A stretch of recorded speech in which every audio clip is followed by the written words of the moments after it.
like crazy. Playing a basketball game up here. Listen, I hate to share this story this morning. I really do. Because it doesn't put the best light on my integrity or my character. But I'm going to share it anyway.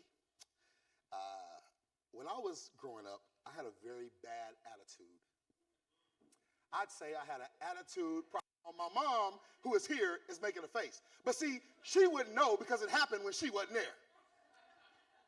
So my mom had a superpower. It was called a shoe. No, I was kidding. kind of.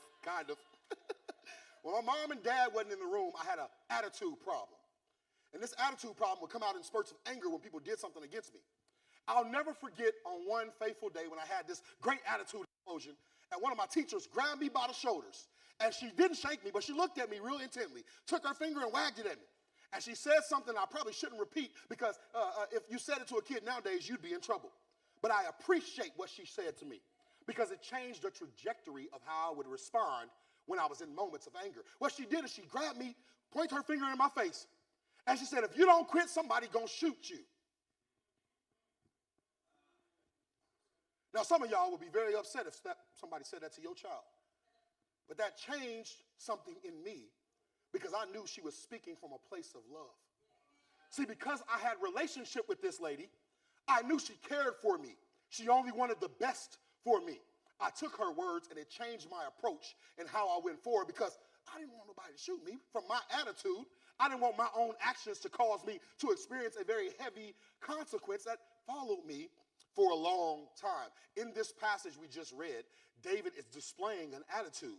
But it's not an attitude of anger. It's an attitude of gratitude. This morning, we displayed an attitude of gratitude as we lift our hands to say, God, I thank you. Did anybody in here say, God, I thank you? We had an attitude of gratitude, awareness.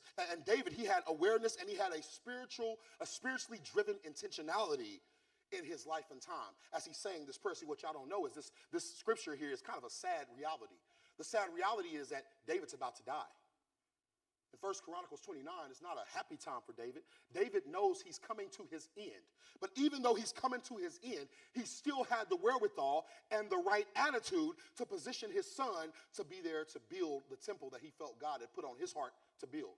See, in context, in chapter 28, David had in his heart to build God a temple, a great glorious temple, to honor